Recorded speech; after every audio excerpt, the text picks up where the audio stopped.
Good morning everyone. আজ হচ্ছে শুক্রবার সকালবেলা। আজকে সমুদ্রের ঢেউটা অনেক বেশি এবং জলটাও কতটা কাছে চলে এসছে তোমরা দেখো। এতটা কাছে কিন্তু জল থাকে না, কতটা কাছে জল চলে এসছে। এখন সকাল 10টার মতো বাজে, বলছি তো 11টার থেকে ভাটা আসবে। আমরা আজকে একটু বেলার দিকে স্নান করতে যাব, আর এখন রুম ক্লিন করতে এসেছে। আর এখন আমরা যাচ্ছি হচ্ছে পুজো দিতে মন্দিরে। আগের দিন তো সন্ধ্যাবেলা আমরা মন্দির দর্শন করে এসেছিলাম, ঠাকুর দর্শন করে এসেছিলাম, আর আজকে পুজো দিতে যাবো। সকাল সকালে যাওয়ার ইচ্ছে ছিল, কিন্তু বাচ্চা কাচ্চা নিয়ে আর হয়ে ওঠেনি। তো এখন আমরা সবাই স্নান টান হয়ে রেডি হয়ে পড়েছি, এই যাচ্ছি এখন আমরা। রুম ক্লিন, বাথরুম ক্লিন করে গেল। আমি নামিনি, এখানে ওখানে পৌঁছে নেই। চলো জামাটা পরে নিয়েছি, এখন একটু রেডি হবো, তারপরে আমরা সবাই মিলে বেরোবো। পুরীতে এসে আমাদের 2 দিন হয়ে গেছে। এর আগের দিন রাত্রেবেলা বা সন্ধ্যেবেলা গিয়ে আমরা মন্দির দর্শন করে এসেছি এবং জগন্নাথ দেবের দর্শন করে এসেছি। আজকে সকালবেলা আমাদের প্ল্যান ছিল যে আমরা মন্দিরে পুজো দেব। তো সকালে স্নান টান করা হয়ে গেছে, আর যথারীতি হোটেলের রুম ক্লিন করতে লোকজন চলে এসেছে। তো স্নান টান করে রেডি হওয়ার আগে ভাবলাম লোকজন যখন চলেই এসেছে তাহলে কেন না পরিষ্কার করা যায়। এখন যাচ্ছি মন্দিরের দিকে পুজো দিতে।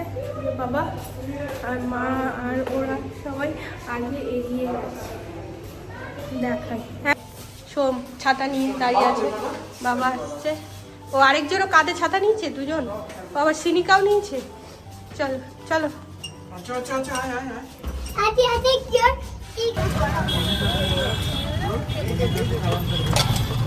আবার সময় আমরা এখানে জুতো রাখবো, এখানে ফ্রি শু, মোবাইল স্ট্যান্ড। বাবা এসো, কি হলো, হবে না? ও ট্রেনের সামনে দিয়ে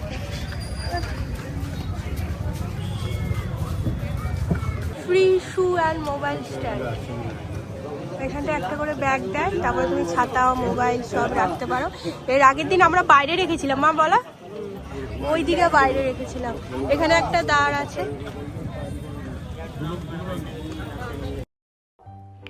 আমাদের খুব ভালোভাবে মন্দির দর্শন, ঠাকুর দর্শন এবং পুজো দেওয়া হয়ে গেছে। তারপর আমরা যথারীতি আবার অটো ধরে আমরা এখন দুপুরে খাওয়া দাওয়ার জন্য যাচ্ছি, কারণ সকাল থেকে আমরা না খেয়েই রয়েছি। আর ওখানে এত গরম, এত রোদ না, কোথাও দাঁড়ানো একটু যাচ্ছে না। তাই জন্য মন্দিরে অনেকটা সময় কাটিয়ে আমরা আবার অটো ধরে নিলাম। অটো ধরে এখন পৌঁছে গেছি খাবার। আমরা এখন মন্দির থেকে চলে আসলাম, এখন আমরা এই গঙ্গলক্ষ্মীতে লাঞ্চ করব, তারপরে সমুদ্রে স্নান করতে যাবো। দেখা যাক। আর আমার অন্যটা সিল্কা নিয়ে নিয়েছে, আমরা টোটো করে আসলাম। পুরীতে আসার আগেই আমার হাজব্যান্ড প্ল্যান করে রেখেছিল কোন দিন কোথায় কোথায় খাবো।